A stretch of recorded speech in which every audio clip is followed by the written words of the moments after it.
On today's video, I want to cover just what's in my bird/game bag.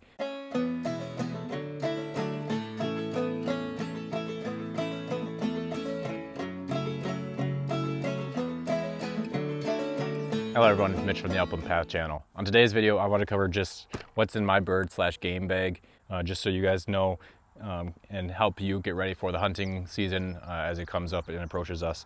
So I recommend keeping a separate bag just for my gear that I know if I need if I'm going on a day trip or a weekend trip. This is always what I'm going to have. So I'll walk through this pouch by pouch.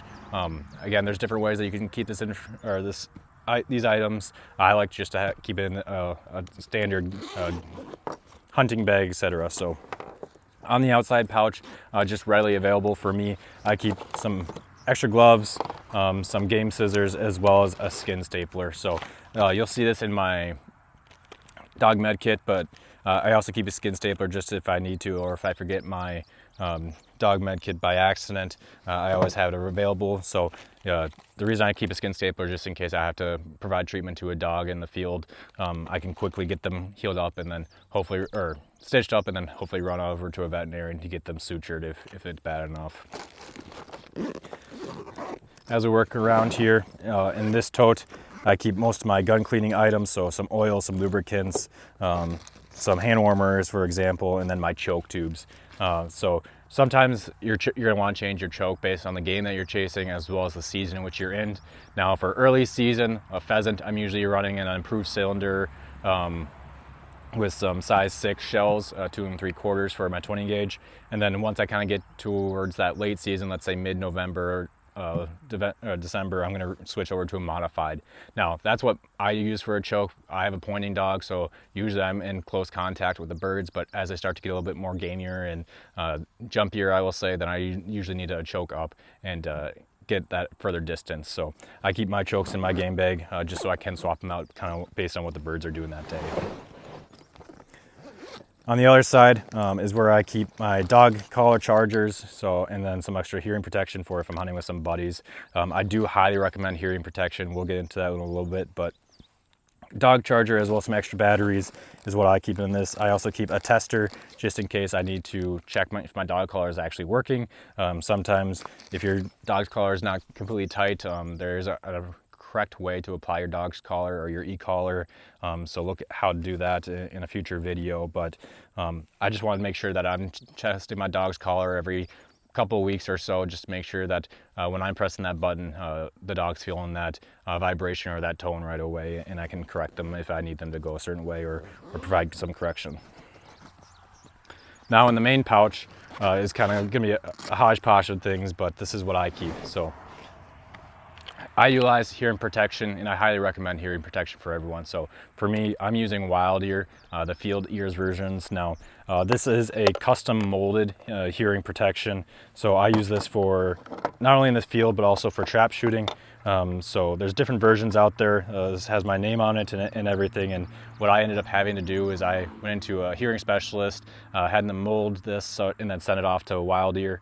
Wild Ear was able to get back to me a week or 2 weeks later with the final product, and these fit perfectly in my ears. I don't have any issues with the wind or anything along those lines.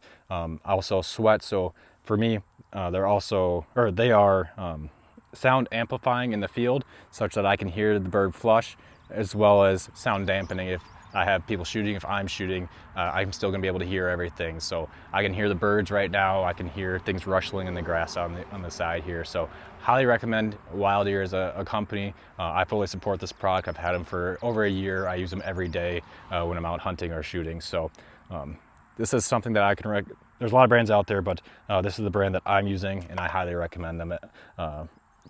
So please give them a shout out or look at and use them for if you need some hearing protection. Is one thing that a lot of people forget to do, is get some hearing protection. The next item is more common. Like I said, just for my day hunts, I keep my hat in here. I also do run a neon pink hat just because I like the color pink, so it makes me stand out in the field as well, so people know who's out there in the field. And then my dog's vest, I have a few of these, but I keep that there. The other items, dog collar, transmitter, and receiver. So I make sure that these are charged up before I go on for a weekend. Usually lasts around 60 hours for a dog collar. I will usually keep 2 different types of glove, my early season gloves and then my late season gloves. These are wind protectant. The biggest thing is you're just trying to protect your hands from any scratches and everything, as well as you're grabbing birds from your dog, etc. So I also then keep a ski mask. Again, as you get to those colder days, you're gonna get hot pretty quick, but to start off the day, I will use a ski mask to just protect my ears, my face, my neck, and then this way I can just quickly pack it up, put it in my game bag, and keep going. So for me, I then like to clean my guns after each field or after I shoot. So I run these Arvid snakes. I highly recommend them. I have a 12 and a 20 gauge in here, but just doing a quick snake for your gun after you're done hunting that day or after you're done that field maybe is just going to help you maintain accuracy, keep your gun nice and clean. Usually I'll clean my gun thoroughly maybe once every 2 weeks. I'll take it all apart, and I can do a video on how to do that for both an over and under as well as a semi-auto. And then I keep my shells that I'm shooting. So for me, I'm usually using Prairie Storm, steel or lead, 5s or 6s. It kind of depends on the season. So early season, I'm usually shooting 6s. Later season, I'll usually jump down to a 5. Usually 2 3/4 or a 3-inch, kind of depends. Last but not least, kind of what I also keep. For me, the biggest thing is once you capture a game, I like to harvest it. So I'm Ziploc bags, permanent markers in here as well, so I can label what the game is, where I got it from, which date, etc., which state I'm in. And then I also use these Gerber game scissors. So these work very, very nicely to cut through the birds. If you don't know how to clean a pheasant or a grouse, there's different videos out there. I can do one as well. But I like to keep the whole game, so usually I'll skin the entire bird, keep a wing on there just to prove that it was a rooster, and then keep the thighs and everything. I know some people just want the breast, but the biggest thing is once you're done cleaning your birds, like I said, I have trash bags in here. I'll put the rest of the carcass into that trash bag, drive it into the city, and then throw it in a dumpster there or at a campground there, just so I'm keeping the fields clear. I don't want coyotes or predators to harp in on those areas that are usually honed with pheasants or grouse. So that's my way to keep the land, or to be a good steward to the land and keep the land clear and free of predation. So take care of your birds, take care of the land. That's the biggest thing. So this is everything that I keep in my game vest or in my game bag. Highly recommend having something of your own.